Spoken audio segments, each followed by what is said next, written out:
সকালে আজ পুকুরে জাল ফেলা হয়েছে। ইয়া বড় বড় সাইজের মাছ উঠেছে। রুই মাছ, বোয়াল মাছসহ আরও ছোট ছোট সাইজের কী মাছ যেন। ওগুলোর নাম অবশ্য তরি জানে না। তরি আর রুমি পুকুরের সামনে গিয়ে দাঁড়ালো। সবুজ জালে ধরা মাছগুলো খুব লাফালাফি করছে। দুপুরে এখান থেকে কিছু মাছ রান্না করা হবে। মধুবিবি অবশ্য তরিকে বলেছেন, এই তুমি কিন্তু পুকুরে বোয়াল মাছ উঠলে সেটা খাইবা তাহলে বাচ্চার মাথা বোয়াল মাছের মতো ভস্কান্না হইব। তরি তা শুনে মাথা দুলিয়ে সায় দিয়েছিল। সহসা ইয়া বড় একটা রুই মাছ ধরা পড়ল জালে। মাছদাক জাল টেনে ধরে আহসানকে দেখাতে লাগলেন। তরিও পুকুরের আরও কয়েক সিঁড়ি নেমে মাছটা দেখল, কিন্তু তখনই ঘটল অঘটন। ভেজা সিঁড়িতে পা পিছলে নিচে পড়ে গেল। রুমি তরিকে কোনো রকম টেনে তুলল।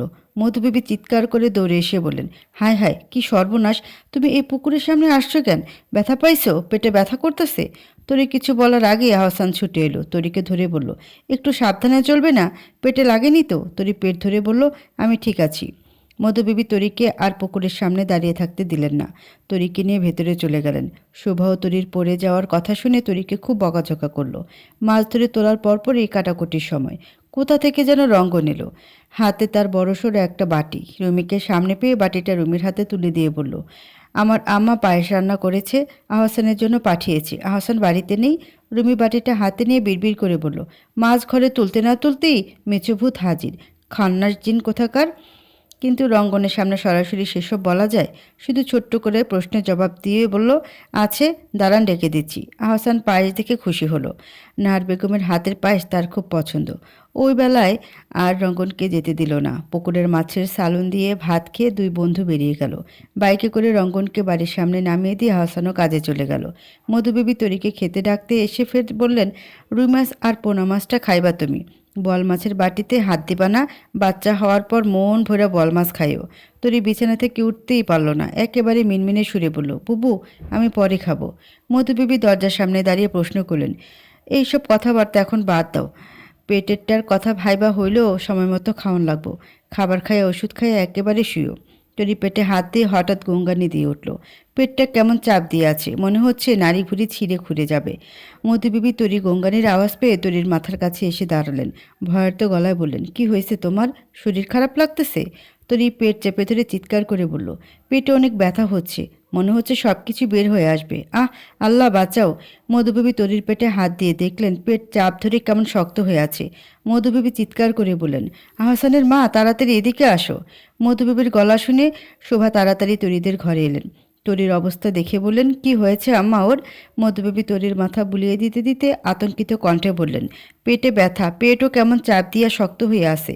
পুকুর পাড়ে পইড়া গেছিল, পেটে টান লাগছে মনে হয়। আল্লাহর নাম নেওয়া আহসানের মা, বাচ্চাটা যেন কিছু না হয়। আল্লাহ, আল্লাহ করো। সবাই কিছু না বুঝতে পেরে তরিকে বললেন, একটু উঠে দাঁড়াও তো মা, সোজা হয়ে উঠে দাঁড়াও। তরি বিছানা থেকে উঠতেই শোভা আতকে উঠলেন। বিছানার চাদরটা রক্তে ভিজে গেছে। তরি দু পায়ের মধ্যখান হতে চিকন রক্তের স্রোত বেয়ে চলেছে। পরনের শাড়িটার পেছনের অংশ পুরো রক্তে ভিজে জবজব করছে। তরি রক্ত দেখে ভয়ে জ্ঞান হারিয়ে ফেলল। মধুবেবী তরির হাত পায়ে তেল মালিশ করতে লাগলেন। শোভা মাথায় পানি ঢালতে লাগলেন। তীব্র পেট কামড়ানোর অনুভূতি নিয়ে তরি চোখ খুলল। শরীরে তার একরত্তি জোর নেই। আচমকা তরির খিঁচুনি উঠল। পেট চেপে ধরে মিহি গলায় সে বলল, আমি মরে গেলাম আল্লাহ, পেটে খুব ব্যথা হচ্ছে। শোভা দৌড়ে গিয়ে আহসানকে কল দিল। আহসান তখন মাল নামাচ্ছিল। এক হাতে ফোনটা রিসিভ করতে শোভা বলল, বাবা জলদি বাড়ি আয়, তরি যেন কেমন করছে, অনেক রক্ত বের হচ্ছে, তুই তাড়াতাড়ি আয়। আহসান সব কিছু ফেলে বাইক নিয়ে একটানে বাড়ি ফিরল। হন্তদন্ত হয়ে বাড়ি ফিরে দেখলো তরি অচেতন হয়ে বিছানায় পড়ে আছে। শারীরিক দুর্বলতায় জ্ঞান হারিয়েছে আবারও। মেঝেতে বিছানায় তরল রক্তের ছড়াছড়ি। আহসানের মাথাটা কেমন যেন খালি হয়ে গেল। কোনো রকমে তরিকে কোলে তুলে রিক্সা ডেকে হসপিটাল নিয়ে ছুটল তাকে। আহসানের সঙ্গে গেল শোভা। মধুবিবেও যেতে চেয়েছিলেন। রুমি বাড়িতে একা বলে রুমিকে ফেলে যেতে পারলেন না। রুমি ভয়ে আতঙ্কে মিয়ে গেছে। এরকম পরিস্থিতি চোখের সামনে আগে কখনো দেখেনি সে। তরিকে কোলে তোলা অবস্থায় আহসানের হাত রক্তে ভিজে গেল। রক্তপাত এখনও বন্ধ হয়নি। কি হলো হঠাৎ? ইমার্জেন্সি গাইনি চিকিৎসকের কাছে তরিকে নিয়ে যাওয়া হলো। তরির তখনও জ্ঞান ফেরেনি। মহিলা চিকিৎসক তরির সব কিছু চেক আপ করে আহসানকে বললেন, আপনার স্ত্রীর বেবিটা মিসক্যারেজ হয়েছে। পেটে আঘাত পাওয়ায় এমনটা হয়েছে বলে ধারণা করছি। পেটে সব কিছু এখনও ক্লিয়ার হয়নি। অপারেশন যদিও লাগবে না, কিছু ওষুধ লিখে দিচ্ছি, সেগুলো 3 দিন খাওয়ালে এর মধ্যে সব কিছু ক্লিয়ার হয়ে বেরিয়ে যাবে। আহসান টলমলে চোখে সবটা শুনল। শোভাও নিরুত্তর। যেই সন্তানকে ছোঁয়ার জন্য সকলে মুখিয়েছিল, সে পৃথিবীতে আসার আগেই সকলকে ফাঁকি দিয়ে চলে গেল। আহসান আর স্থির হয়ে দাঁড়াতে পারল না। এত সব মানসিক বিপর্যয় সহ্য করবার মতো ক্ষমতা তার নেই। চোখ ভর্তি পানি নিয়ে সে ঢলে পড়ল হঠাৎ। পুরুষ মানুষের এত নরম হলে চলে কি? তরির জ্ঞান ফিরল সন্ধ্যার দিকে। অতিরিক্ত রক্তক্ষরণ হওয়ায় এক বেগ রক্ত দেওয়া হচ্ছে তাকে। আহসানের জ্ঞান হারানোর পরপরই মাসদাক হসপিটালে এসেছেন। রক্তের ডোনার তিনিই জোগাড় করেছেন। আহসান কেবিনের সামনে বারবার পায়চারি করছে। তরির জ্ঞান ফিরছে না কেন এখনও? তখনই শোভা এসে আহসানকে বললেন, তরির জ্ঞান ফিরেছে। আহসান যেন বুকে প্রাণ ফিরে পেল। তরির গালে এলো পাতারি চুমু খেয়ে বলল, শরীর কেমন লাগছে তোমার আম্মু? ভালো লাগছে একটু? পানি খাবে? মনের ভুলে সন্তানের নাম নিতেই আহসানের বুক খামচে ধরল। সন্তানটা যে পৃথিবীতে নেই, এই কথা কিভাবে মুখ ফুটে তরিকে বলবে সে? দুর্বলতা তরির মুখ দিয়ে বুলি ফুটছে না। নিম্নসুরে শুধু কোনো রকমে সে বলল, বাবুটা ঠিক আছে? বাবুর বাবা? আহসান সে প্রশ্নের কোনো জবাব দিল না। তরি মাথা ঠেলে বসার চেষ্টা করলো, কিন্তু পারল না। কোমরের হাড়গুলো যেন গুঁড়ো হয়ে আসছে। পেটও কেমন চিনচিনে ব্যথা, তবে আগের থেকে একটু কম। তরি রক্তের ব্যাগ শেষ হলো রাত 8:30টায়। এই কতগুলো ঘন্টায় তরি সহস্রবার বাবুটার কথা জিজ্ঞেস করেছে। আহসান কিংবা শোভা চোখের পানি আড়াল করে সবটা এড়িয়ে গেছে। তরিকে নিয়ে বাড়ি ফিরতেই আহসান তরিকে ধরে ধরে ভেতরে নিয়ে গেল। মধুবিবি দরজার সামনে থেকে বারবার জিজ্ঞেস করতে লাগলেন, বাচ্চাটা ঠিক আছে? সব কিছু ঠিকঠাক আছে তো? শোভা মাথা নিচু করে বেজা চোখে তাকাতেই মধুবিবি সবটা বুঝে গেলেন। অতি শোকে ভুলভাল বকতে লাগলেন। তরির সামনে গিয়ে চিৎকার করে বললেন, শান্তি হয়েছে তোমার এবার? বাচ্চাটারে খাইয়া শান্তি হয়েছে? বারবার করে বলছি এই কয়টা মাস লাফালাফি ফালাফালি করো না, শুনল না? এখন যা মন চায় করো, বাচ্চাটারে তো খাইয়াই সারলা। তরি এসব শুনে হতভম্ব হয়ে দাঁড়িয়ে রইল। এসব কি শুনল সে? তুবা আর নেই? তুবা চলে গেছে? তরি খোঁড়াতে খোঁড়াতে ভেতরে গিয়ে দরজায় দৌড় দিল। চিৎকার করে মেঝেতে গড়াগড়ি করে কাঁদতে লাগলো। একটা সময় গিয়ে লক্ষ্য করলো শারীরিক দুর্বলতায় কাদার মতো শক্তিও তার শরীরে নেই। আহসান ততক্ষণে দরজায় ধাক্কা দেওয়া শুরু করেছে। তরি কোনো রকমে উঠে বসলো। বিছানার পাশ থেকে টুলটা নিয়ে তাতে উঠে দাঁড়ালো। আলমারি থেকে একটা ওড়না নিয়ে ফ্যানটা বন্ধ করে তাতে বাঁধলো। এত কিছু সইবার মতো শক্তি তার নেই। এর চেয়ে মরে যাওয়া ঢের বেশি ভালো। টুলটায় দাঁড়িয়ে গলায় ফাঁস দেওয়ায় ঠিক অন্তিম মুহূর্তে দরজা ভেঙে আহসান ঘরে ঢুকলো। ভেতরে দৃশ্যপট দেখে কিছু বুঝতে আর বাকি নেই তার। শোভা আর আহসান দৌড়ে গিয়ে তরিকে সেখান থেকে নামালো। নিচে নেমে দাঁড়াতেই তরি আবার জ্ঞান হারালো। আহসান কোনো রকমে বিছানাটা ঠিক করে তরিকে সেখানে শোয়ালো। বড্ড হাঁসফাঁস লাগছে। বুকের ভেতরটায় কেমন খা খা করছে। পেট অবশ হয়ে যাওয়ার মতো ব্যথায় তরি জ্ঞান ফিরল।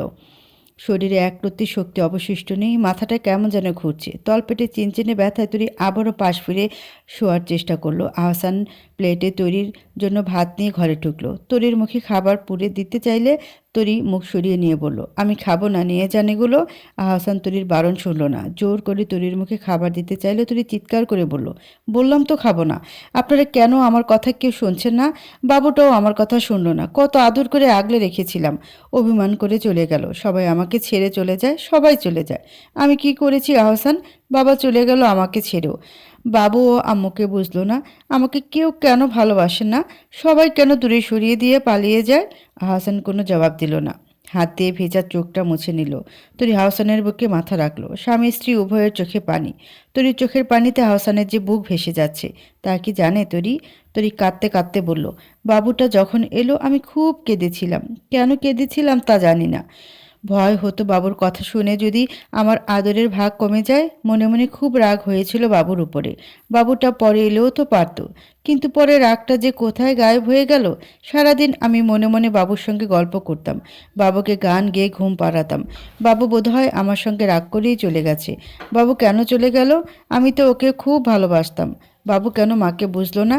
কেন অভিমান করলো? আহসান কোনো জবাব দিতে পারল না। আহসানের চোখের পানিতে বালিশটা কেমন ভিজে যাচ্ছে। আহসান বিড়বিড় করে শুধু বলল, বাবা আর আম্মু তোমাকে অনেক ভালোবাসে তুবা। তুমি কেন মিছে রাগ করে চলে গেলে বাবা? দিলশান নিজের নাম কোনো ভরাট পুরুষালী কণ্ঠে শুনতে পেয়ে দিলশান পিছু ফিরে তাকালো। কি অনাকাঙ্ক্ষিত এক সাক্ষাৎ! যাকে দিলশান এই স্থানে কখনো ভাবিনি, সে আজ দিলশানের দুয়ারে করা নাড়ছে। দিলশান ধ্যান জ্ঞান বাদ দিয়ে এক দৃষ্টিতে তাকিয়ে রইল। দিলশানের সামনে উপস্থিত ব্যক্তিটি আর কেউ নয়, তার নাম সৌম্য শিকদার, যাকে দিলশান মন প্রাণ উজাড় করে দিয়ে এসেছে। দিলশান জড়বস্তুর মতো অসাড় হয়ে দাঁড়িয়ে রইল। সৌম্যই এগিয়ে এসে বলল, কেমন আছো স্বপ্ননগরের দিলশান হায়াত? দিলশান তাচ্ছিল্যে সুরে বলল, ভালো। তুমি? আর তুমি এখানে কেন? আমার স্কুল চিনলে কিভাবে? সৌম্য নির্দ্বিধায় বলল। মনের সংযোগ, যার প্রতি টান থাকে তার খবর ঠিকই কান অবধি চলেই আসে। এতদিন প্রয়োজন বোধ করিনি তাই কখনো তোমার কাছে আসিনি, এখন প্রয়োজন বোধ করছি তাই এসেছি। দিলশান দীর্ঘশ্বাস ফেলে বলল। তবে নিজের প্রয়োজনেই কাছে টানছো? সৌম্য জবাবে বলল। তা বলতে পারো। নিজের লোভ নিজের ভালো পাগলেও বোঝে। তোমার সঙ্গে আমার স্বার্থ জড়িয়ে আছে দিলশান, নিজের স্বার্থে জড়িয়েই কাছে টানছি। দিলশান ঠোঁট কামড়ে উত্তর দিল। আমার কাছে তোমাকে দেওয়ার মতো কিছুই নেই সৌম্য। আর স্বার্থ, তোমার কি এমন স্বার্থ আমার সঙ্গে জড়িত আছে সৌম্য? সৌম্য দিলশানের কিছুটা কাছে এগিয়ে গেল। স্কুল ছুটি হয়ে গেছে, আশেপাশে বাচ্চাদের কলরবের আওয়াজও শোনা যাচ্ছে না। চারিপাশে কেমন শুনশান নীরবতা। এর মধ্যে সৌম্য বলল, তোমাকে আমি ভালোবাসি, যাকে আমি ভালোবাসি তার সঙ্গে আমি সুখী থাকবো, এটাই আমার স্বার্থ। এই স্বার্থের আবর্তনে তাই তোমাকেই খুঁজে পেতে চাইছি।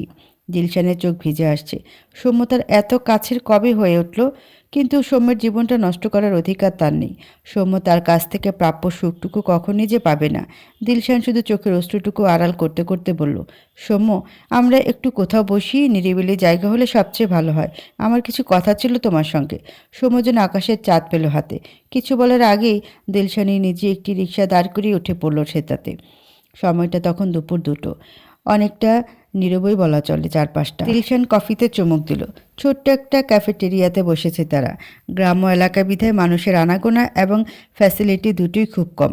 সৌম্য গভীর মনোযোগ দিয়ে দিলশানকে পর্যবেক্ষণ করছে। দিলশান ছোট্ট ঢোক গিলে বলল, নতুন করে তোমাকে আর কোনো সাফাই দিতে চাইবো না। আমার একটা মিসক্যারেজ ছিল, 5.5 মাসের ছিল বেবিটা। মিসক্যারেজ হওয়ার পর থেকে অনিয়মিত পিরিয়ড সহ চকলেট সিস্টে ভুগছি। তুমি শিক্ষিত মানুষ, তাই এসব লুকানোর কিছু নেই। ভবিষ্যতে আমার মা হতে পারার সম্ভাবনা খুবই কম। ডক্টর বলেছেন বাচ্চার আশা ছেড়ে দিতে। আমিও জীবনে বড়সড় একটা ধাক্কা খেয়েছি, তাই সেসব নিয়ে এখন ভাবা ছেড়ে দিয়েছি। তুমি একটা অবিবাহিত ছেলে সৌম্য, তোমার ফ্যামিলির তোমার কাছ থেকে কিছু এক্সপেকটেশন আছে। তোমার একজন সন্তানের বাবা হওয়ার পূর্ণ অধিকার আছে। আমি কখনো তোমাকে সন্তান সুখ দিতে পারবো না।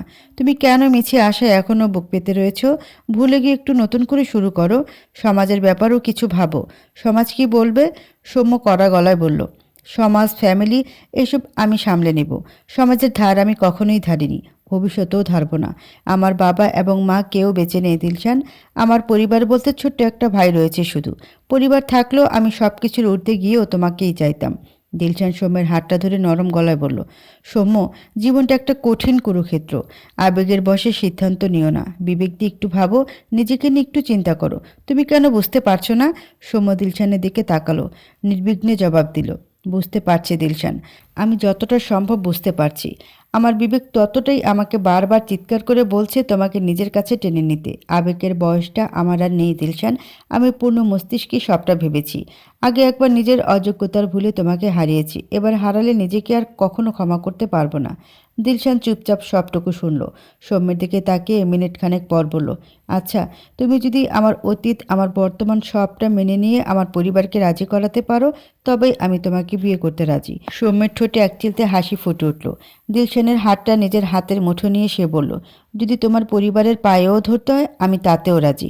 আমি বিয়ে করলে তোমাকেই করব। এটা তোমার কাছে আমার ওয়াদা রইল দিলশান হায়াত। তরির মেডিসিন কোর্সের আজ 2য় দিন চলছে। শরীরে প্রচুর জ্বালাপোড়া অনুভব হয় তার।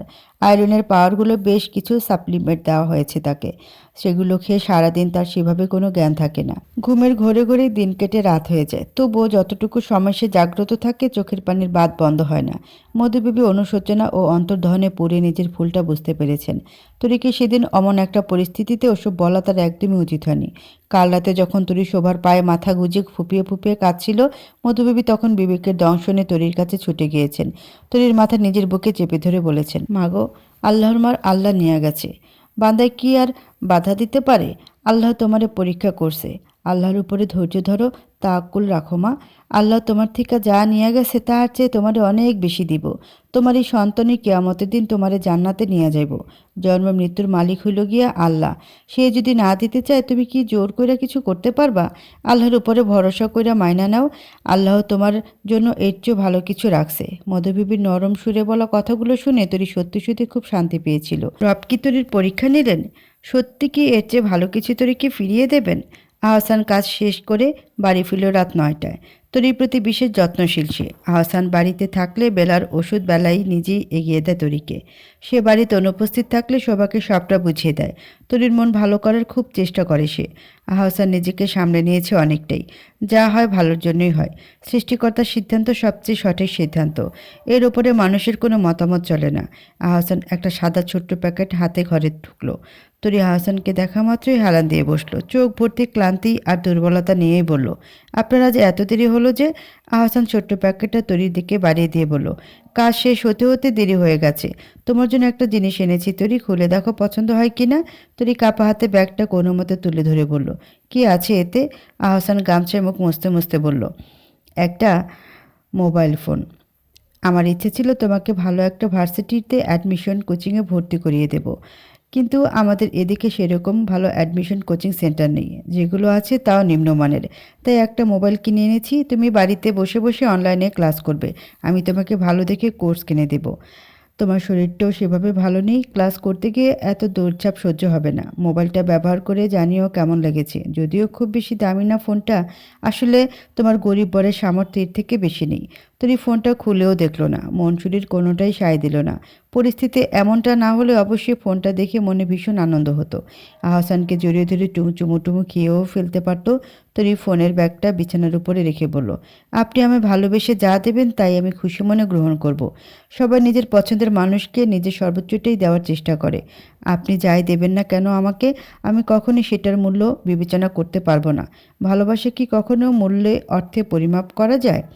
আহসান তরির দিকে অপলকভাবে তাকিয়ে রইল। তরি কবে এত বড় হয়ে গেল? কোথায় কবে যেন কে বলেছিল না, মেয়েদের ম্যাচিউরিটি পরিপক্কতা আসে বয়সের সঙ্গে সঙ্গে? সে একদম ভুল বলেছিল। মেয়েদের ম্যাচিউরিটি পরিপক্কতা আসে ভালোবাসার মানুষের সঙ্গে থাকলে। আহসানের ভাবনার মাঝেই তরি মৃদু আর্তনাদ করে উঠে দাঁড়ালো। দু পায়ের মধ্যখান হতে চিকন রক্তের স্রোত বয়ে চলেছে। তা দেখে আহসান আঁতকে উঠে বলল, এখনও রক্তপাত বন্ধ হয়নি তরি? তরি কোনো রকমে বিছানা চেপে ধরে বলল, না, মেডিসিন কোর্সের কাজ শুরু হয়ে গেছে। এখন রক্তের সঙ্গে পেটের সব কিছু পরিষ্কার হয়ে যাবে। মা আমাকে দুপুরে সব বুঝিয়ে বলেছিল। আহসান তরিকে ধরে কোনো রকমে বিছানায় বসালো। তরির রক্ত দেখলে মাথা ঘোরে। তাই সে আহসানকে চেপে ধরে চোখ বন্ধ করে বসে রইল। পেটে আস্তে আস্তে চাপ বেড়েই চলেছে। একটা সময় তরি আহসানের হাত শক্ত করে চেপে ধরল। পেটটা কেমন মুড়িয়ে কামড়ে ধরছে যেন। আহসান বুঝতে পারলো আসলে অ্যান্টিবায়োটিক কোর্সের প্রভাব শুরু হয়ে গেছে। তরির নুয়ে পড়া অবস্থা দেখে সে তরির জন্য একটা স্যালাইন গুলে আনলো। তরিকে ধরে কোনো রকমে সেটা খাইয়ে দিল। লাল রঙের রঞ্জক পদার্থে ভেসে যাচ্ছে তরি। বিছানা এবং মেঝেতে রক্তের ছিটেফোঁটা দেখিয়ে তরি বারবার চোখ সরিয়ে নিতে চাইল। আহসান তা লক্ষ্য করে একটা পরিষ্কার কাপড় এনে মেঝেতে মুছে দিল।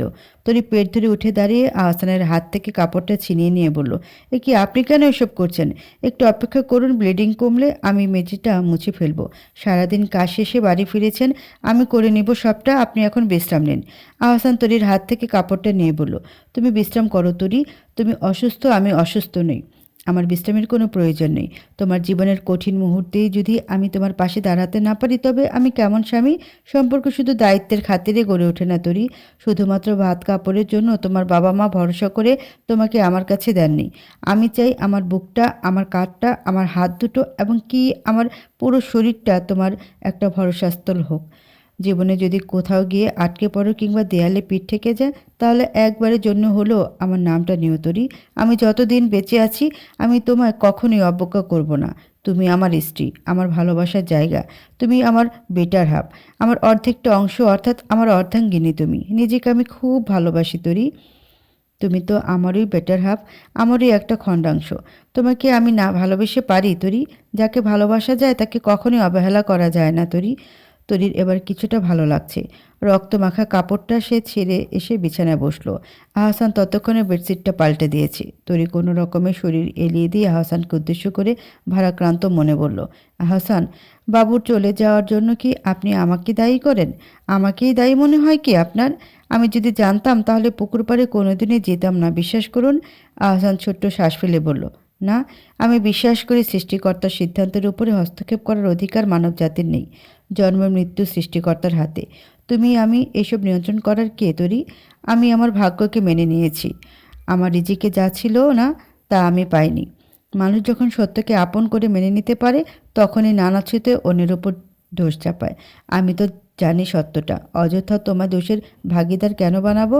তোর এই শাড়ি পাল্টে নেওয়ার সময় ঘরের ওদিকটা অনেকটা রক্তে ছিটে ফোঁটা পড়েছে বলে আহসান ছোট্ট বালতি হাতে মেঝেতে ওপাশটা মোছার জন্য পানি নিয়ে এলো।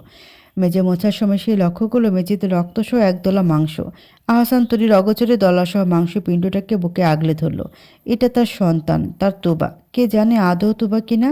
সন্তানের লিঙ্গ নির্ধারণের আগেই তো সে চলে গেল। মা সকালে ফোন করেছিল, বলল শরীরটা ভালো হলে ঘুরে যেতে। মা নিতে আসতো, কিন্তু গুনগুনের পরীক্ষা চলছে, তাই আমি নিষেধ করেছি। আপনি যেতে দেবেন আমায় ও বাড়ি? আহসান তখন কাজে যাবে। সদ্য গোসল সেরে বাইরে এসেছে সে। তরির কথা শুনে সে মাথা মুছতে মুছতে বলল, তোমার কি মতামত তুলতুল? তরি ইনিয়ে বিনিয়ে বলল, আসলে মন মেজাজ কোনোটাই সেভাবে ভালো নেই। যদি হাওয়া বদল হতো তাহলে খুব ভালো লাগতো, তাই ভাবছিলাম কটা দিন থেকে আসবো। আহসান তরির কাছে এগিয়ে এলো। ভেজা চুলগুলো ঝাঁকিয়ে চুলের পানিগুলো তরির মুখে ফেললো। তরির গালের সঙ্গে নিজের গালটা মিশিয়ে নিল। ছোট ছোট চাপা দাড়িগুলো তরির গালে ঘষে দিল। তরি সুরসুরিতে চোখ বন্ধ করে ফেলল। নরম সুরে বলল, কি করছেন? ভিজে যাচ্ছি তো। আহসান তরির থুতনিতে চুমু খেয়ে বলল, বেশ যাও, তুমি ভিজে যাও, ডুবে যাও, ভেসে যাও, কিন্তু পানিতে না, আমার প্রেমে। তরি লজ্জায় কোনো উত্তর দিতে পারল না। কি করে সে লোকটাকে বলে? তরি যে বহু পূর্বে মন হারিয়ে তার প্রেমে হাবুডুবু খেয়ে স্রোতের টানে ডুবতে চলেছে। আহসান আর ক্ষণকালও দেরি করল না। তরি লাজুক ঠোঁটে টুপ করে চুমু খেয়ে ফেলল। তরি লজ্জায় চোখ বুজে ফেলল। দীর্ঘ সময় পরও হাসানের কোনো হেলদোল নেই। তার মতলব টের পেয়ে তরি নিজেকে কোনো রকমে ছাড়িয়ে নিতে নিতে বলল, আমি যাচ্ছি, তৈরি হয়ে নিচ্ছি। আপনি যাওয়ার সময় আমাকে বাড়িতে দিয়ে আসবেন। আমি কিন্তু কিছুদিন থাকবো। আহসান ভ্রুকুচকে বলল, আমি কি নিয়ে থাকবো তাহলে? তরি দুষ্টুমির ছলে বলল, কোল বালিশ। বলে সে জামা কাপড় নিয়ে দ্রুত পালালো। আহসান তরিকে হাত দিয়ে টেনে ধরে নিজের কাছে আনতে চাইল। তরি তার আগেই চম্পট। তরিকে বাড়িতে পৌঁছে দেওয়ার সময় আহসান তরির সঙ্গে ভেতরে গেল। মনোয়ারা আহসানকে বারবার করে দুপুরের খাবার খেয়ে যেতে বললেন। আহসান কাজের বাহানা দিয়ে চলে গেল। যাবার সময় দরজার সামনে দাঁড়ানো গুনগুনকে উদ্দেশ্য করে বলল, ফোকলা। ব্যাস, আর গুনগুনের কান্না থামায় কি? সামনে দুটো দাঁত নেই গুনগুনের, তা নিয়ে গুনগুনের রাগের কোনো শেষ নেই। স্কুল থেকে শুরু করে পাড়ার বাচ্চার অবধি তাকে ফোকলা ডাকে। দাঁত দুটো একাই পড়ে গেছে, এতে গুনগুনের কি দোষ? গুনগুন মেঝেতে হাত পা ছুড়ে কাঁদতে কাঁদতে বলল, বুবু, তোমার বর আমাকে ফোকলা বলেছে। কেন আমাকে ফোকলা বললো? তুমি ওনাকে বকে দাও বুবু, পচা লোক, সবসময় শুধু আমার বুবুকে নিয়ে যায়। আহসানের পাঞ্জাবি নিচের অংশ ধরে টানতে টানতে সে ফের বলল, আপনি এরকম কেন? আমি তো আপনার বুবুকে নিয়ে যাই না, আপনি কেন আমার বুবুকে নিয়ে যান? গুনগুনের প্রশ্ন শুনে মনোয়ারা তরিসহ আহসানের অবধি মাথায় হাত। এই ভয়ানক প্রশ্নের কি উত্তর দেবে সে? রুমি আজ কলেজ থেকে একা একা বাড়ি ফিরছে। মাজদাক আর আহসান মিলে সিদ্ধান্ত নিয়েছে এখন থেকে রুমি একা একা কলেজে যাবে। বাড়ি থেকে রুমির কলেজ অনেকটাই কাছে, তরির মতো অতটা দূরে নয়। তাই রুমি এখন একাই কলেজে যাতায়াত করে। রুমি স্বভাবে একটু ভীরু। মাজদাক বলেছেন রুমিকে এখনই একা একা বের হতে দিলে একটু একটু করে সে বাইরে চলাফেরা করা শিখবে। দিন কয়েক ধরেই তাই একাই যাতায়াত করে সে। আজ অদ্ভুত এক জিনিস ঘটল। কলেজ থেকে ফেরার পথে রোজ রুমির অগোচরে রঙ্গন তাকে দেখে, তার পিছুও নেয়। আগে না বুঝলেও আজ বিষয়টা গভীরভাবে উপলব্ধি করতে পারল রুমি। রঙ্গন আজ বেখেয়ালে রুমির কাছে বাজেভাবে ধরা পড়ে গেল। রুমি প্রথমে প্রচণ্ড চমকিত হলো, পরে রঙ্গনকে দেখে বলল, এ কি রঙ্গন ভাই, আপনি এখানে? রঙ্গন সব কিছু আড়াল করে মিথ্যে অভিনয় করে বলল, রুমি তুমি এখানে? এখানে কি করছো? রুমি কলেজ ব্যাগটা কাঁধের ওপাশে নিয়ে বলল, কলেজ ড্রেস পরে আছি, দেখছেন না রঙ্গন ভাই? রঙ্গন চোখ মুখ কালো করে বলল, আমাকে এত ভাই ভাই বলে মাথা খাবে না রুমি। রুমি কিছু না বুঝতে পেরে বলল, তো কি ডাকবো তালই? আপনি তো আমার ভাই, ভাইয়ের বন্ধু তো ভাইয়েরই হয়। রঙ্গন মনে মনে বিড়বিড় করে বলল, ভাইয়ের মতো আর ভাইয়ের মধ্যে তফাৎ আছে রে বউ। তোর অল্প মগজের মাথায় এ কথা ঢুকবে না রে। শুনতে চাই জামাই খোদায় শোনায় ভাই, কপালের মধ্যে আমার জুতার বাড়ি। রঙ্গনকে বিড়বিড় করতে দেখে রুমি আর দাঁড়ালো না। দুপুর হয়ে যাচ্ছে, তাই সে বাড়ির পথে হাঁটা ধরল।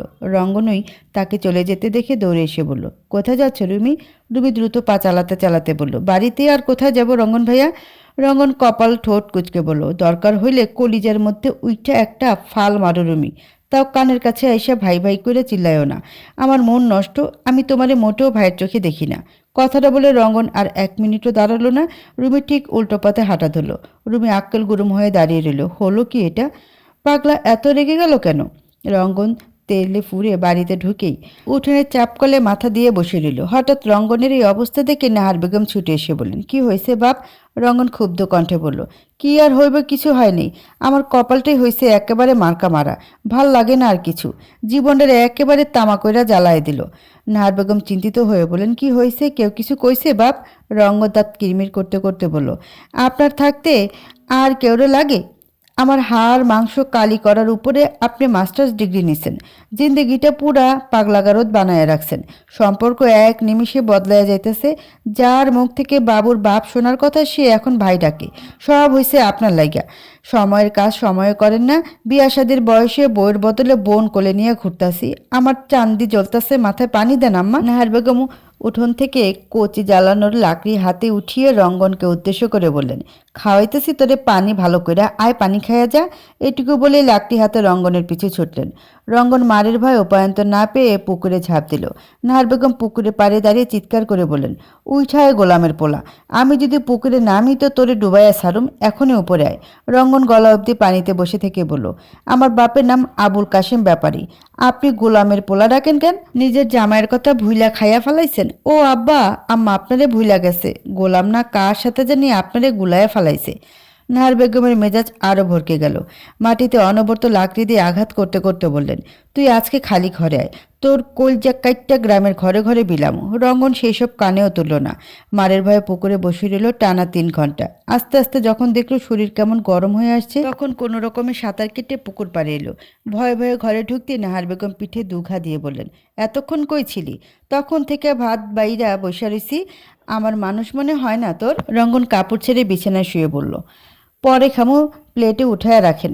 রঙ্গন গরমের মধ্যেও কাঁথা মুড়ি দিয়ে জড়সড় হয়ে শুয়ে আছে। তীর তীর করে ঠোঁটটা কেমন কাঁপছে। নাহার বেগম ঘরে এসে রঙ্গনকে অসময়ে ঘুমোতে দেখে আতঙ্কিত হয়ে উঠলেন। ভীত হয়ে কপালে হাত দিয়ে দেখলেন জ্বরে শরীর পুড়ে যাচ্ছে। রঙ্গন ঘরের ঘরে বিড়বিড় করে কী সব যেন বলছে। নাহার বেগম রঙ্গনের মাথা জলপট্টি দিলেন, কপালে চুমু খেয়ে কাঁদো কাঁদো গলায় বলেন, সব সময় পাগলামি করস কেন বাপ? কত বুঝে তাও গৌধুরা বসে থাকোস। মারে বুঝোস না বাপ? তোর বাপ যাওয়ার পর থেকে তোরে আঁকড়ায় ধরিয়া কোনো রকমে বাইচে আসি, তুইও আমারে বুঝোস না। রঙ্গন জ্বরের করে কিছুই বুঝলো না। বিড় করে বারবার সে রুমি রুমি বলে কী সব আকুতি মিনতি করছে। গুনগুন তরির সঙ্গে পুতুল পুতুল খেলার ছলে তরিকে বলল, বুবু, বাবুটা তোমার কাছে কি আমার নামে আর কিছু বলেছে? তরির বুকে যেন একটা ধাক্কা লাগলো। গলা দিয়ে কোনো স্বরই বের হলো না। মনোয়ারা চোখ রাঙিয়ে গুনগুনের দিকে তাকাতে গুনগুন থেমে গেল। তরি চোখের জল আড়াল করতে পাশের ঘরে চলে এলো। বিছানার বালিশে মুখ গুজে হাউমাউ করে কেঁদে উঠল। মনোয়ারা দরজার সামনে এসে দাঁড়ালেন। তরির কষ্টে তার মন পুড়ে যাচ্ছে। মনোয়ারা তরির মাথার কাছে এসে বসলেন। তরিকে আদর করতে করতে বললেন, আল্লাহর সিদ্ধান্ত মেনে নাও মা, সৃষ্টিকর্তার উপরে কি আর কথা চলে? আল্লাহ তোমার কোল আবার ভরিয়ে দেবেন, দুঃখ পেও না মা। তরি হেসকে তুলতে তুলতে বলল, আল্লাহ বাবুর জায়গায় আমার প্রাণটা নিয়ে নিত তাও তো হতো। মনোয়ারা তরিকে জড়িয়ে ধরে বললেন, কখনো নিজের মৃত্যু কামনা করতে হয় না, যা হয় ভালোর জন্য হয়, ভাগ্যকে মেনে নাও গো মা। তরি কাঁদতে কাঁদতে ঘুমিয়ে পড়ল। রাতে মনোয়ারা তরিকে ঘুম থেকে তুলে তরি আর গুনগুনকে খাইয়ে দিলেন। তরি ঘুমু ঘুমু চোখে খাবারগুলো শেষ করলো। খেয়ে দিয়ে আবার ঘুমোতে গেল। বিচ্ছিরি আয়রনের ওষুধগুলো খেয়ে সারাদিন কেমন ঘুম ঘুম পায় শুধু। তরি চেয়েছিল ওষুধগুলো খাওয়া বন্ধ করে দেবে। আহসানের বকুনিতে তা আর সম্ভব হয়নি। গুনগুন ও তরি দুজনে খেয়ে দিয়ে ঘুমিয়ে গেছে। বাড়ির ফটক দরজা ভেতর থেকে তালা দেওয়ার সময় দরজা করাঘাত পড়ল। মনোয়ারা দরজা খুলে দাঁড়াতেই দেখলো আহসান দাঁড়িয়ে। মনোয়ারাকে দেখে সালাম দিয়ে বলল, মা তরি আছে? মনোয়ারা হাসানকে বসতে বলে তরিকে ডাকতে গেলেন। তরি তখন সবেমাত্র চোখটা বুঝেছে। মনোয়ারার ডাকে কোনো রকমের চোখ খুলে বিরক্তি নিয়ে সে বলল, কি হয়েছে? খেয়েই তো শুতে এলাম, আবার ডাকছো কেন? মনোয়ারা ফিসফিস করে বললেন, আস্তে কথা বল, আহসান এসেছে, পাশের ঘরে বসে আছে। আহসানের কথা শুনতে তরির ঘুম লাটে উঠল। আহসান এসেছে? এত রাতে কেন এসেছে? কোনো বিপদ হয়নি তো? তরি শোয়া থেকে উঠে বসলো। দ্রুত শরীরের কাপড় ঠিক করে পাশের ঘরে গেল। সত্যি সত্যি আহসান এসেছে। তরি হাই তুলতে তুলতে বলল, আপনি এত রাতে কোথা থেকে এলেন? কি হয়েছে? সবকিছু ঠিকঠাক আছে তো? আহসান তরিকে হাত বাড়িয়ে কাছে টেনে নিল, কোমর জড়িয়ে ধরে বলল, বউকে দেখতে এলাম। যত হোক আমার একটা মাত্র বউ বলে কথা। তরি হাসানের বুকে হেলে পড়ে বলল, কেন, আরো দুটো বিয়ে করার শখ আছে নাকি? হাসান মৃদু হেসে বলল, তুমি অনুমতি দিলে ভেবে দেখতে পারি। একটা বউকে খাওয়াতে পড়াতে পারলে আরো দুটাকেও পারবো, আমার কোনো সমস্যা নেই। তরির বড্ড রাগ হলো। আহসানের বুকে একখানা কামড় বসিয়ে দিয়ে এসে ফুসতে ফুসতে বলল, করে দেখুন একবার, চুল টেনে দেব, কামড়ে রক্ত বার করে দেব, ঝাঁটা দিয়ে মেরে বিদায় করে দেব, আপনাকেও সঙ্গে আপনার আরো 2 বউকেও। আহসান তরিকে আরো শক্ত করে চেপে ধরে বলল, তাই এসো তোমাকে একটু কামড়ে দিচ্ছি। বলে তরি তুলতুলে গালে কামড়ে দিল। তরি ভোতা মুখে বলল, খেয়েছেন রাতে নাকি ভাত মাখিয়ে খাইয়ে দেব? আহসান নত মুখে বলল, খেয়ে এসেছি, কিন্তু তুমি খাইয়ে দিলে আবারও খাবো। তরি আহসানকে ছেড়ে তার জন্য ভাত আনতে গেল। রান্নাঘরের সামনে যেতেই মনোয়ারা এসে তরিকে বললেন, কি হয়েছে তরি, জামাই এত রাতে এলো? সব কিছু ঠিকঠাক আছে? কোনো বিপদ হয়নি তো? তরি সত্যটা চেপে গিয়ে আমতা আমতা করে বলল, এদিকে একটা কাজ ছিল তো, রাত হয়ে গেছে, তাই আর এত রাতে বাড়ি ফেরেনি, সোজা এখানেই চলে এসেছেন। মনোয়ারা সবটা বুঝেও না বোঝার ভান করে চলে গেলেন। যে ছেলে মধ্যরাতে তরিকে এখান থেকে নিয়ে চলে যায়, সে করবে রাত 12টার পরও? বউ পাগল ছেলে। আহসানের আজকে থেকে স্কুলে জয়েনিং। তরি সেটা নিয়ে খুশির অন্ত নেই। বাড়িতে সবাই খুব খুশি। বাবু চলে যাওয়ার পর সবার মন বিষণ্ণতা ছেয়ে গিয়েছিল। এখন সবাই একটু একটু করে স্বাভাবিক জীবনে ফিরেছে। আজ ভোরে আহসান যখন গোসল করে ঘরে এলো, সহসা আহসানের দু বাহু পেছন থেকে জড়িয়ে ধরল তরি। আহসানের ভেজা শরীরের সঙ্গে অকস্মাৎ লেপটে যাওয়াতে তরি বেশ খানিকটা ভিজেও গেল। তাতেও তার কোনো হেলদোল নেই।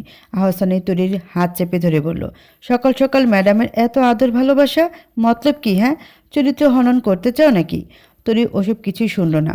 আহসানের ঘাড়ে চুমু খেয়ে তাকে আরো শক্ত করে চেপে ধরল। আহসান কোনো সারা শব্দ না পেয়ে পিছু ফিরল।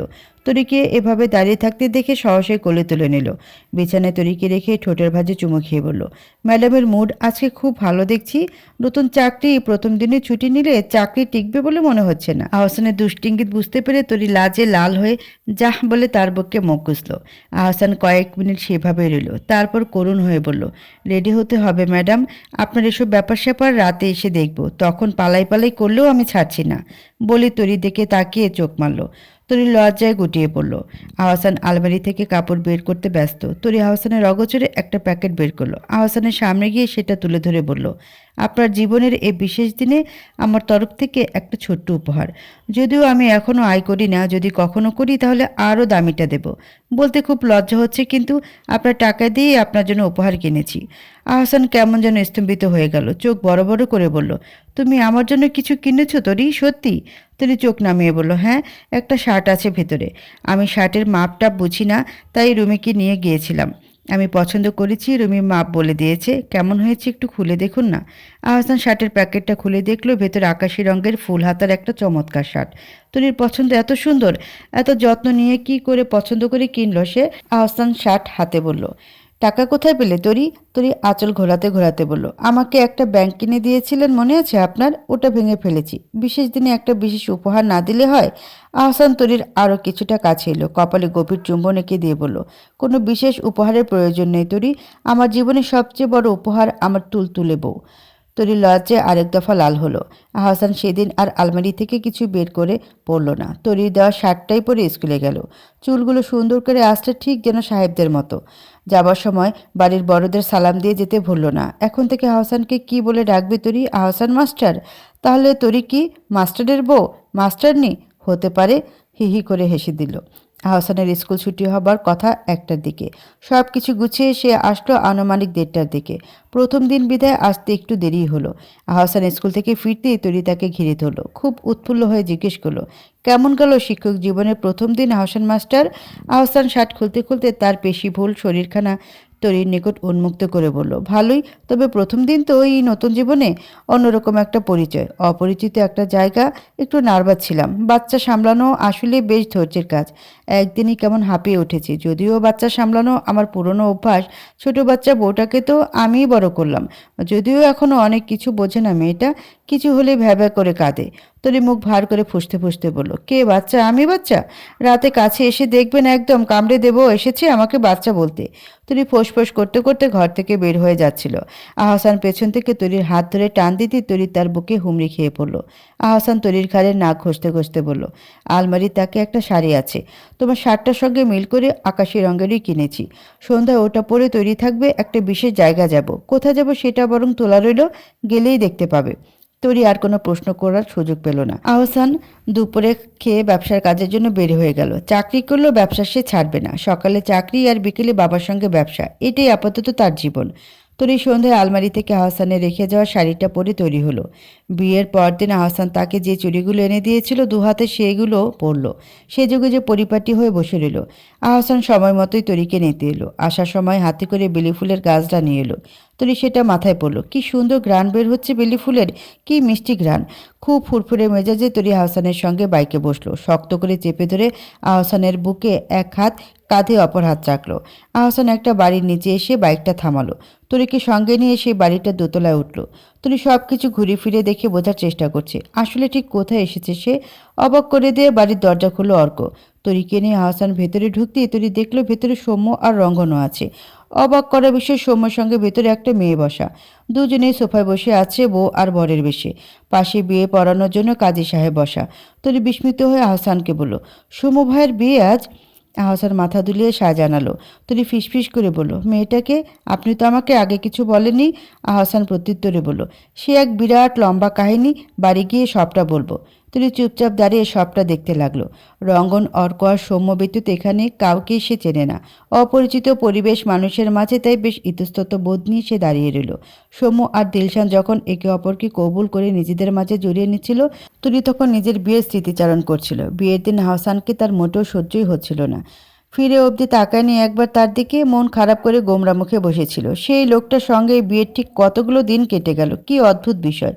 সে কখনো ভাবেনি আহসানের সঙ্গে তার ভাব হতে পারে। পরিবারের চাপে পড়ে বিয়েতে রাজি হয়েছিল। সম্পর্কটা স্বাভাবিকভাবে মেনে নিতেও পারেনি শুরুতে। কিন্তু আজ কি হলো? আহসান কখন তার মনের গভীরে আবাসস্থল গেঁথে বসলো। দিলশান কাপা হাতে সাইন করলো। সৌম্যের ভেতরে সেই সব কিছুই নেই। মনে মনে সে বিজয়ের হাসি হাসছে। দিলশানের পরিবারকে রাজি করাতে গিয়ে তার আর আহসানের যে কত কাঠখড় পোড়াতে হয়েছে। আহসান না থাকলে বিয়েটা হয়তো হতোই না। দিলশানকে বুঝিয়ে সুঝিয়ে রাজি করা গেলেও তার পরিবারকে রাজি করানো একটা কষ্টসাধ্য ব্যাপার ছিল। সৌম্যের বাবা মা বেঁচে নেই বিধায় তার কোনো অভিভাবক নেই। থাকার মধ্যে আছে শুধু ছোট একটা ভাই। অভিভাবকহীন ছেলেদের কাছে মেয়ের পরিবাররা সচরাচর মেয়েকে তুলে দিতে দ্বিধাবোধ করেন। আহসানের সবটা কিভাবে যেন সামলে নিল। শুরুতে ঝামেলা করলো, শেষে আহসানের কথায় দিলশানের পরিবার ঠিকই রাজি হলো। স্বপ্নের দিলশান হায়াত সত্যি সত্যি আজ সৌম্য শিকদারের হলো।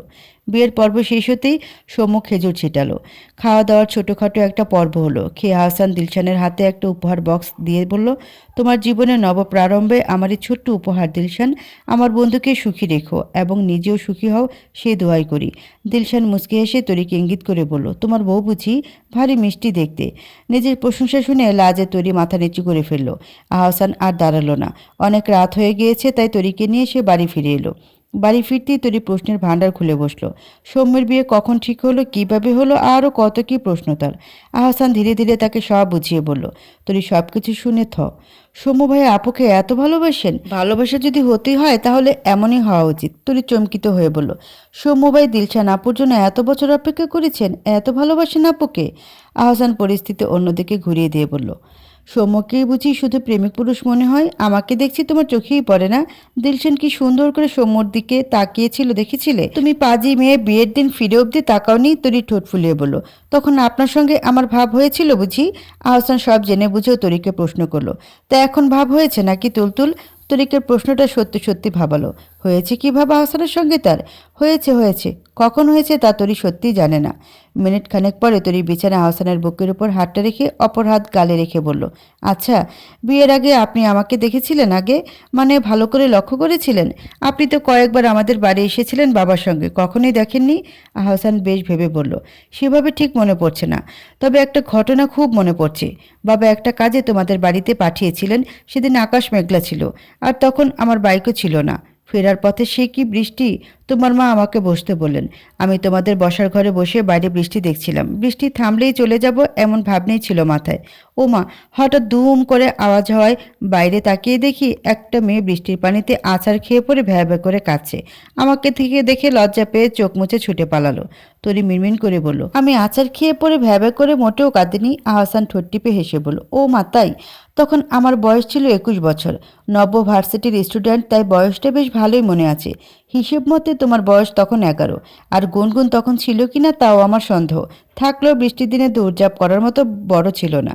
তুই আহসানের বুকে এলোপাথারি কিল দিতে দিতে বলল, সব মিথ্যে, আমি মোটেও বৃষ্টির দিনে আছাড় খেয়ে পড়িনি। আহসান হা হা করে অট্টহাসি হাসতে লাগলো। তরি রেগে মুখ ফুলিয়ে বসে আছে। আহসান তাকে আদরের ছলে কাছে টেনে নিয়ে বলল, তুমি আমাকে কখনো দেখোনি তরি? তরি এবার স্বাভাবিক হয়ে বসলো, টিপ্পনি কেটে বলল, আপনার বোধহয় বৃষ্টি রাশি। আপনি আরও একদিন আমাদের বাড়িতে বৃষ্টিতে ভিজতে ভিজতে আমার বাবার সঙ্গে এসেছিলেন। মা আপনাকে চুল মোছার জন্য বেছে বুছে আমার গামছা খানাই দিয়েছিল, সেটা নিয়ে রাগ করে দুপুরে সেদিন ভাতেই খাইনি। আমার গামছা আমি কাউকে ধরতে দিতাম না, একটু হিংসুটে ছিলাম, তবে শুধু গুনগুনকে দিতাম। আপনি যখন মাথা মুছে নিচ্ছিলেন আমি আর গুনগুন লুকিয়ে লুকিয়ে দেখেছিলাম। আহসান বাঁকা হেসে বলল, সামান্য গামছা নিয়ে এত বাড়াবাড়ি? এখন যে প্রতিদিন বাসি ঠোঁটে চুমু খেতে হচ্ছে সে বেলায়। তরি তেতে উঠে আহসানের দিকে এগোতে আহসান তাকে এক ঝটকায় কাছে টেনে নিল। অভিমান রাগ সব জ্বলে গেল। মাঝরাত অবধি ভাব ভালোবাসার এক বিশাল পর্ব চলল। শেষে না পারতে মাঝরাতে তরি তাকে শরীর থেকে টেনে সরালো। তাও সরল কোথায়? তরির দিকে মুখ করে পাশ ফিরে শুয়ে কেমন নেশালো দৃষ্টিতে তরিকে বারবার দেখছিল। আবছালো সেটা টের পেতে তরি বলল, ঘুমোচ্ছেন না কেন? এভাবে তাকিয়ে আছেন কেন? আহসান হাই তুলে বলল, তুমি ডানোর ডিব্বা খুলে রাখলে দোষ নেই, আমি একটু তাকালেই দোষ। তরি নিজে দিকে তাকাতেই জিব্বা কামড় পড়ল। শাড়িটা কোথায় ছুঁড়ে ফেলেছে আহসান কে জানে। উন্মুক্ত বক্ষস্থল ঢাকতে কোনো রকমে বালিশের নিচ থেকে একটা পাতলা কাঁথা বার করলো তরি। গলা অবধি ঢেকে তারপর শুয়ে পড়ল। আহসানকে দিয়ে বিন্দুমাত্র বিশ্বাস নেই সকল ওসব বাজে বাজে কথা বলে পিষে মারবে তরিকে। তরির জীবনে এখন নতুন কিছু বিষয় সংযুক্ত হয়েছে। বয়সের সঙ্গে সঙ্গে দায়িত্ব অনেকটা বেড়ে গেছে। অ্যাডমিশন ফেজ চলাকালীন আহসান তাকে প্রচুর সাহায্য করেছে। তরি অবশ্য কম চেষ্টা করেনি। অনলাইন কোর্সের পাশাপাশি আহসানের দেওয়া গাইডলাইন্সগুলো তার খুব কাজে এসেছে। আহসানের ইচ্ছে ছিল তরি তার ভার্সিটিতেই পড়ুক। সৃষ্টিকর্তার ইচ্ছেতে সেটা হয়েছে। সবচেয়ে মজার বিষয়, তাদের সাবজেক্টও সেম, অ্যাকাউন্টিং। নাতাশাও তরির সঙ্গে একই ভার্সিটিতে চান্স পেয়েছে, কিন্তু সাবজেক্ট ভিন্ন। তরির অ্যাকাউন্টিং আর তার ফিন্যান্স। আপাতত তৃতীয় বর্ষে ক্লাস চলছে তাদের। নাতাশার কাছ থেকে গোপন সূত্রে তরি শুনেছে তাদের ক্লাসের ওই বদমেয়ে ঝুমুর যে আহসানকে ফোন দিত না, সে পরীক্ষা ফেল করেছে। শুনে তরির প্রথমে খারাপ লাগলো, পরে ভালোই লেগেছে। পড়াশোনা বাদ দিয়ে অন্যের বরকে ফোন করে প্রেমালাপ জুড়ে বসলে এমনই হবে। আর রুমিটাও এবছর প্রথম বর্ষে উঠেছে। কয়েকদিন হলো ক্লাস শুরু হয়েছে তাদের। আহসান খুব চেষ্টা করেছিল রুমিকে পাবলিকে চান্স পাইয়ে দেওয়ার। কপাল মন্দ বলে রুমি পেল না। সেকেন্ড টাইম দিতে চেয়েছিল, কিন্তু আহসান আর দিতে দেয়নি। বাড়ি থেকে কাছাকাছি পড়ে সেরকমই ভালো একটা প্রাইভেট বিশ্ববিদ্যালয়ে ভর্তি করে দিয়েছে। প্রথম প্রথম রুমির এই নিয়ে মন খারাপ হলেও এখন আর হয় না। বিশ্ববিদ্যালয় জীবনটা মন্দ লাগছে না। নতুন নতুন বান্ধবী হয়েছে তার। আম্মা, আমার রুমিরে লাগবো। আপনি বলছিলেন সরকারি চাকরি পেলে রুমিরে ঘরে তুলবেন। পাইছি না চাকরি, এখন নিজের কথা রাখেন, রুমির আয়না দেন। নাহার বেগম চিন্তিত হয়ে বললেন, রুমি কি বাজারের বিক্রি করা সবজি যে চামু আর দিয়া দিব? কবে কোন কথা বলিস তা ধইরা বসে থাকলে হইব? রঙ্গন তীব্র প্রতিবাদ করে বলল, কি আপনি আমার কথা দিছিলেন, এত কথার বরখেলাপ করলে আমি বাড়ি ছেড়ে জামুগা। এতদিন বেকার আসছিলাম, খানার খোটা দিয়া দমায় রাখছেন, এখন আর পারবেন না। নাহার বেগম রঙ্গনের তেজ দেখে বুঝে গেলেন ছেলেকে দমানোর মতো সাধ্য তার নেই। বসে বসে ভাবতে লাগলেন কি করে রুমিকে তিনি চাইবেন। রঙ্গন নিজের কথা সত্যি রেখেছে। একের পর এক পরীক্ষা দেওয়ার পরও যখন তার চাকরি হচ্ছিল না, শেষে আহসান পরামর্শ দিল স্কুলের টিচার পদে নিয়োগ দিচ্ছে, সেখানে চেষ্টা করার জন্য। আপাতত রঙ্গন ফিনান্সের শিক্ষক হিসেবে ঢুকেছে। আহসানও চাকরির মধ্যেই আরও বিভিন্ন জায়গায় পরীক্ষা দিচ্ছে। ভালো জায়গায় টিকে গেলে প্রাইমারির পরটা ছেড়ে দেবে। রঙ্গন অনেক চিন্তা ভাবনার পর অর্ককে ফোন দিল। অর্ক তখন মাত্র অফিস থেকে ফিরেছে। সে ব্যাংকার হিসেবে জয়েন করেছে 4 মাস আগে। আগে আহসানের মতো প্রাইমারি সেক্টরে ছিল। অর্ক ফোন ধরেই বলল, কি অবস্থা বন্ধু, কেমন যাচ্ছে দিনকাল? রঙ্গন ভনিতা বাদ দিয়ে বলল, আর ভালো থাকা। অর্ক সিরিয়াস হয়ে বলল, কেন, কি হয়েছে? রঙ্গন শুধু বলল, ফোনে এত কিছু বলতে পারবো না, সন্ধ্যার মোড়ে চায়ের দোকানে আসিস। বিকেলে আহসান বাড়িতেই কিছু ছেলে মেয়েকে বেঁচে পড়ায়, ছোট ছোট প্রাইমারি স্কুলের বাচ্চা। ওপাশের খালি একটা ঘর ছিল, বাড়ির পুরনো জিনিস রাখা হতো সেখানটায়। আহসান সেখানে পুরনো কিছু বেঞ্চ ফেলে পড়ানোর ব্যবস্থা করেছে। সারাদিন কঠোর পরিশ্রম করে সে। সকালে স্কুল, বিকালে বাচ্চা পড়ানো, আর শেষে সন্ধ্যায় বাবার সঙ্গে ব্যবসার কাজ। সেই নিয়ে তরির সঙ্গে গতকালও বেশ মন কষাকষি হয়েছে। আগের মতো আহসান তাকে মোটেও সময় দেয় না। অবশ্য আহসানকে দোষ দিয়ে লাভ কি, সে তো নিজেও পড়াশোনা নিয়ে খুব ব্যস্ত থাকে। তবু আহসানের ওপরে মান অভিমানের শেষ নেই তার। বিকেলে বাচ্চাদের ছুটি দিয়ে আহসান ঘরে এসেছিল। পরনের শার্টটা ঘামে ভিজে গেছে, সেটা পাল্টে এখন সে কাজে যাবে। তরি বিছানায় বসে আরও চোখে তাকিয়ে তাকিয়ে দেখছিল। উজ্জ্বল শ্যামলা বর্ণের শরীরে ঘাম যেন চকচক করছে। আহসান এখন ভীষণ তাড়ায় আছে। তরির খুব ইচ্ছে হলো তাকে একটু জ্বালাতন করবার। একটু বাজিয়ে দেখলে কেমন হয়? তরি পেছন থেকে আহসানের গলা জড়িয়ে ধরে বলল, কোথায় যাচ্ছেন আহসান মাস্টার? আহসান শার্টের বোতাম লাগিয়ে নিতে নিতে বলল, বাবা অপেক্ষা করছি, আজকে নতুন মাল আসবে, বাবা একা সামলাতে পারবে না। তরি মিছে অভিমান করে সরে গেল। আয়নার সামনে দাঁড়িয়ে শাড়ির আঁচলটা বক্ষস্থল থেকে বেশ কিছুটা নিচে নামালো। চুলের খোপাটা খুলে চুলগুলো এলোমেলো করলো। ব্লাউজটার পিঠ খোলা বিধায় গলা কিছুটা বড়। আহসানকে প্রলুব্ধ করার কৌশল আর কি। তরি কিছু না বোঝার ভান করে দরজাটাকে আড়াল করে অমন আবেদনময়ী হয়ে দাঁড়িয়ে রইল। আহসান তৈরি হয়ে বের হওয়ার সময় তরিকে ওভাবে দেখে স্তব্ধ হয়ে গেল। এই কী অবস্থা! তরির ভাবখানা এমন যেন সে কিছুই জানে না।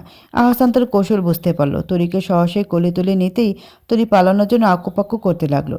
ঘাট হয়েছে তার। আহসান সত্যি সত্যি এবার কিছু একটা করেই বসবে। আহসান তরির কোনো কথা শুনলই না। দুম করে বিছানায় এনে ফেলল তাকে। মসৃণ কোমরে একটা হাত রেখে তরির অষ্টদয় নিয়ে মেতে উঠল। নিজের ফাঁদে তরি যেন নিজেই পিছলে পড়ল। ছাড়া পাবার জন্য অস্থির হয়ে উঠল। আহসানই বা কম যায় কিসে? তরিকে এক ছটাকের ছাড় দিতেও রাজি নয় সে। পরিস্থিতি স্বাভাবিক করার জন্য তরি টুস করে একটা কামড় দিল আহসানের চন্টুতে।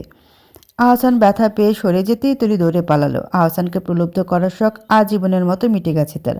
আহসান মিটি মিটি হাসতে হাসতে তরিকে উদ্দেশ্য করে বলল, কোথায় যাচ্ছ তরি রানী? বড্ড আদর পাবার ইচ্ছে না? এসো আদর করছি। তরি সেসব শোনার সময় আছে? কান চেপে ধরে দৌড়ে পালালো সে। পিছু ফিরে একবার তাকালো না অব্দি। সন্ধ্যার পর অর্ক আর রঙ্গন চায়ের দোকানে গিয়ে বসলো।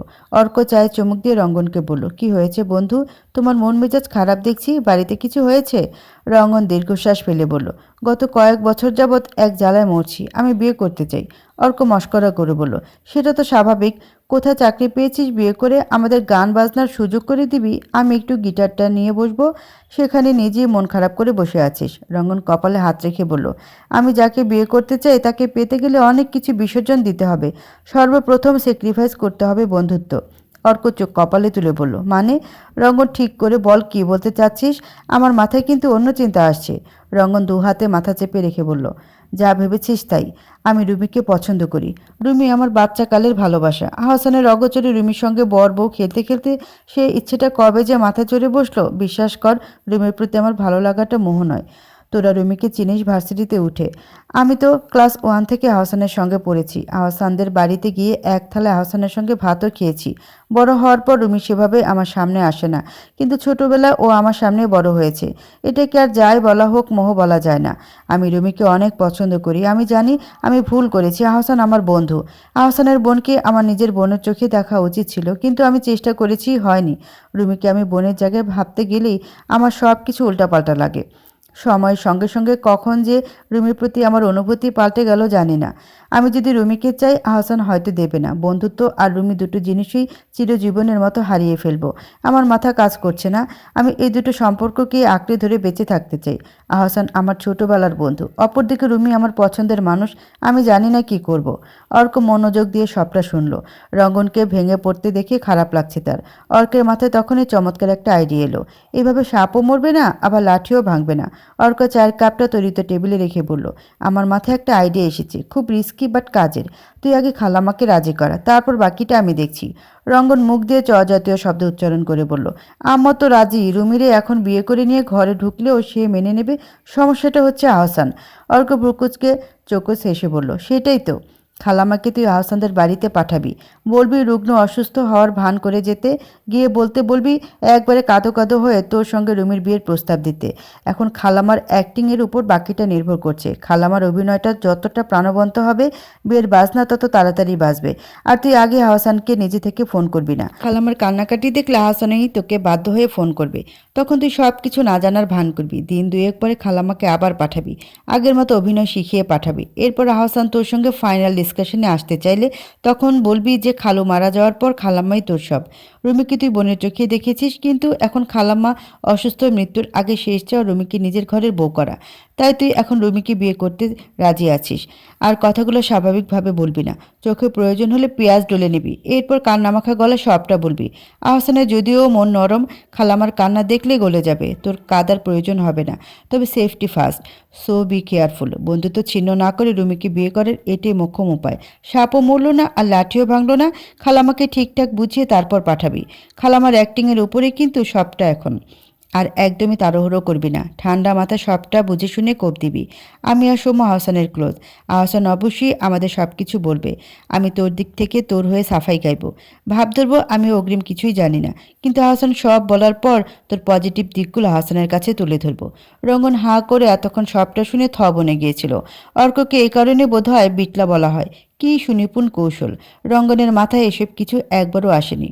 রঙ্গন নিজের চুলে হাত বুলিয়ে বলল, আম্মাকে কবে পাঠাবো? অর্ক ভেবে ভেবে বলল, কাল বা পরশু। এরপরে 2 দিন সরকারি ছুটি আছে। আহসান, রুমি আর আহসানের ওয়াইফ 3 জনই সেদিন বাড়িতে থাকবে। খালাম্মা এত মানুষের মাঝে ঘাবড়ে গিয়ে অ্যাক্টিং করতে পারবেন না। কাল বা পরশু সব কিছু খোলা। দুপুরের আগে আগে খালাম্মাকে পাঠাবি। আহসানের বাবা থাকলে থাকবেন, বাট মেইন ফোকাস আহসানের মা আর দাদি। ওনাদের থেকে কথা পাশ হয়ে খালু আর আহসানের কানে যাবে। এরপর আরেকদিন আহসান বাড়িতে থাকাকালীন খালাম্মাকে পাঠাবি। রঙ্গন পকেট থেকে মানিব্যাগটা বার করে বলল, তাহলে কালই পাঠাবো আম্মাকে। চল, বাজার থেকে আমার জন্য একটা নতুন শাড়ি কিনবো। নতুন শাড়ি পরে আমার ছেলের বিয়ের জন্য প্রস্তাব নিয়ে যাবেন। বিয়ান বাড়িতে পুরনো শাড়ি পরে যাওয়া মানায় বল? রঙ্গনের কথা শুনে অর্ক হেসে ফেলল। বাইকে চড়ে শাড়ি কেনার উদ্দেশ্যে 2 বন্ধু বাজারের দিকটায় গেল। রঙ্গন নতুন শাড়ি কিনে নিয়ে মনের আনন্দে নাচতে নাচতে বাড়ি এলো। ঘরে ঢুকিয়ে ব্যাগটা নাহার বেগমের হাতে দিয়ে বলল, ধরে না মা, আপনার লেগা গিফট আনছি, গিফট। নাহার ব্যাগটা খুলে সত্যি দেখলেন ভেতরে একটা শাড়ি। মতলব কি এ ছেলের? এত সভ্যভদ্র ছেলে তো নয় তার। রঙ্গনকে উদ্দেশ্য করে তিনি বললেন, আমার লেগে শাড়ি কিনে আনছিস? বাপ, সত্যি করে বল তো তোর মাথায় কি ঘুরতেছে? মানুষের পোলাপান খুশি থাকলে তাদের বাপ মা খোদা তালার দরবারে শুকরিয়া আদায় করে, অথচ তোরে খুশি দেখলে আমার ডর লাগে, না জানি আমার মাথায় কখন কাঁঠাল ভেঙ্গা খাস। রঙ্গন বিছানায় বসে বাইকের চাবি আঙ্গুলে ঘোরাতে ঘোরাতে বলল, কালকে নতুন শাড়ি পরা আপনি রুমিদের বাড়িতে যাইবেন, ঘুরতে না, আমার আর রুমির বিয়ের পাকা কথা সারতে। নাহার বেগম আকাশ থেকে পড়লেন যেন, চিৎকার করে বললেন, কি? তুই কি পাগল হয়েছিস রে রঙ্গন? না এমন থাবড়া দিমু যে জন্মের বিয়া স্বাদ মিটটা যাইব। রঙ্গন দাঁত কিরমির করতে করতে বলল, আপনি বিয়া দিবেন না আমারে? এই কথা বলে সে পাশের ঘরে গিয়ে খাটের তলা থেকে ইঁদুর মরার বিষ এনে নাহার বেগমের সামনে সেটা তুলে ধরে বলল, যদি কালকে বিয়ার কথা কইতে রুমিদের বাসা না যান তাহলে এই বিষ সব পেটে ঢালুম। আপনার এত সহায় সম্পত্তি সব কাওয়াই খাইব। নাহার বেগম মুখ ভেঙচি কেটে বললেন, খা, বিষের মেয়াদ গেছে গা। ওই দিন দেখলাম বিষের মধ্যে পিঁপড়া পড়ছে, খায়া দেখতে পারস, তয় তুই মরবি না। কই মাছের প্রাণ লইয়া আসছস, এই ইঁদুরের বিষে তোর মতো যাওরা হারামজাদা মরব না। রঙ্গনের মেজাজ চটে গেল। এবার বিষের বোতল ফেলে সে রান্নাঘরে গেল। রান্নাঘরে সাজিয়ে রাখা অব্যবহৃত ছুরিটা নিজের হাতের কবজিতে ধরে বলল, যদি কালকে বিয়ার কথা কইতে না জানতো আমি রঙ্গন ব্যাপারে ওয়াদা করলাম এই ছুরি দিয়ে হাতের রক কাটুম, থাইকেন আপনি একলা। বলে সে গটগট করতে করতে বড় পায়ে বেরিয়ে গেল। নাহার বেগম রঙ্গনের কাণ্ড দেখে কেঁদে উঠলেন। পাগলার মাথা চটেছে। বিগত কয়েক বছর সে বুঝ দিয়ে ছেলেকে দমিয়ে রেখেছিলেন। এখন আর সেই উপায়ও নেই। অবশ্য ছেলে এখন চাকরি করে, বিয়ে না দিয়ে উপায় কি? তিনি চোখ বুঝলে আসলে রঙ্গনকে কে দেখবে? রুমি অবশ্য মেয়ে খারাপ নয়। রূপ যৌবনের দিকে বিবেচনা করলে রুমি পিছিয়ে নেই। নাহার বেগম সবসময় চেয়েছিলেন ঘরে শিক্ষিত বউ আসুক। পড়াশোনার খুব ইচ্ছে ছিল। ক্লাস 8-এ উঠবার পরেই বিয়ে হয়ে গেল। রঙ্গনের বাবাকে খুব করে বলেছিলেন তিনি পড়তে চান। রঙ্গনের দাদি ধমকে উঠে বলেছিলেন, বিয়ে হয়েছে, বাচ্চা পালবা আর ঘর সামলাইবা, এত পড়ে কি করবা? ডাক্তারি পাস দিবা নাকি উকিল ব্যারিস্টারি পড়বা? পড়াশোনার চাকা ওখানেই থেমে গেল। রুমি তো পড়াশোনাও করছে, কথাটা কি কাল আসলেও একবার পেরে দেখবে নাকি? রঙ্গন বাড়ি ফিরল রাতে। ঘেমে জবজব করছে শরীর। নাহার বেগম প্লেটে ভাত বাড়তে বাড়তে বললেন, তোর মামারে কালকে আসতে বলছি, তারে নিয়ে কালকে রুমিদের বাড়িতে যাব। রঙ্গন চোখ বড় বড় করে মায়ের দিকে তাকালো। দ্রুত এসে মায়ের আঁচলে মুখ মুছতে মুছতে বলল, আম্মা সত্যি আপনি আসলে রুমিদের বাড়িতে যাইবেন? নাহার বেগম কোনো জবাব দিলেন না। এমনিতেই ছেলের মাথা গেছে, আর কিছু বললে সর্বনাশ হবে। সকালে আজ রঙ্গন প্রতিদিনকার মতো স্কুলে গেলেও স্কুল ছুটি হওয়া অবধি আজ আর অপেক্ষা করল না। অসুস্থতার অজুহাত দিয়ে টিফিন টাইমে বাড়ি চলে এলো। নাহার বেগমকে রাতে যদিও সব রঙ্গন বুঝিয়ে দিয়েছে, তাও মামা আর মাকে সে আবারও সব শিখিয়ে পড়িয়ে দিল। কিভাবে অভিনয় করতে হবে তাও বুঝিয়ে বলল। নাহার বেগম নতুন শাড়ি আর কানে কান পাশা পরে তৈরি হয়েছেন। বের হওয়ার ঠিক আগে আগে রঙ্গন ড্রয়ার থেকে একটা মলম বের করলো। নাহার বেগমের চোখের নিচে সেটা ঘষে ঘষে লাগিয়ে দিল। নাহার বেগম কৌতূহলের সহিত প্রশ্ন করলেন, এটা কি রে বাপ, মাজা ব্যথার ওষুধ চোখের নিচে লাগাইতেছিস কেন বাপ? রঙ্গন মুচকে হাসতে হাসতে বলল, বিয়ে বাড়ি যাইবেন, রং ঢঙের তো একটা ব্যাপার আছে নাকি? এটা চোখের নিচে লাগালে চকচক করে, বয়স কম কম লাগে আর খুব ইয়াং লাগে। নাহার বেগম এত কিছু আর ভাবলেন না, সত্যি তাকে খুব সুন্দর লাগছে ভেবে মনে তৃপ্তি অনুভব করলেন। রঙ্গন তাড়াতাড়ি মামা আর মাকে রিকশায় তুলে দিল। আজকে যা খেল জমবে না। মাজদাক সারোয়ার নাস্তা করে বেরিয়ে গেছেন। আহসান স্কুলে গেছে, রুমি আর তরি কলেজে গেছে। আস্তে আস্তে দুপুর প্রায়। শোভা তখন দুপুরে রান্না সারছিলেন। মধু বিবি পাশে বসে বসে পুঁইশাকের পাতা বেছে দিচ্ছেন। তখনই আহসানদের বাড়ির সামনে রিকশা থামলো। রিকশা থেকে নামলেন নাহার বেগম আর তার ভাই তৈয়ব আলী। নাহার বেগম রিকশা থেকে নেমে বাড়ির গেটে এসে কড়া নাড়তেই শোভা এসে গেটটা খুলে দিলেন। ভদ্র মহিলা যে রঙ্গনের মা তা শোভা আগে থেকেই জানেন। আগে আহসানকে স্কুল থেকে আনতে গেলে দেখা হতো দুজনার। শোভা বিস্মিত হয়ে বলেন, ভাবি আপনি, কত বছর পরে দেখলাম আপনাকে। ভেতরে আসুন ভাবি, ভেতরে আসুন। নাহার বেগম ভাইকে সঙ্গে করে ভেতরে ঢুকলেন। মধু বিবিকে দেখে নিজেও সালাম দিলেন। আগে রঙ্গনকে নিয়ে এই বাড়িতে মাঝে মধ্যে আসা হতো তার। রঙ্গনের বাবা মারা যাওয়ার পর থেকে সবকিছু কেমন বিবর্ণ লাগে, বিদায় কোথাও যাওয়া হয় না। নাহার বেগম সোফায় বসলেন। শোভা নাস্তা নিয়ে আসতে তিনি বললেন, এসব কেন করতে গেছেন ভাবি? আপনার রান্না খুব মজা, কিন্তু আমি আজকে কিছু খেতে আসি নাই, আসছিলাম একটা গুরুত্বপূর্ণ কথা বলতে। শোভা কৌতূহলী হয়ে জিজ্ঞেস করলেন, কি কথা ভাবি? নাহার বেগম অনুভব করলেন তার চোখ দুটো জ্বলে যাচ্ছে।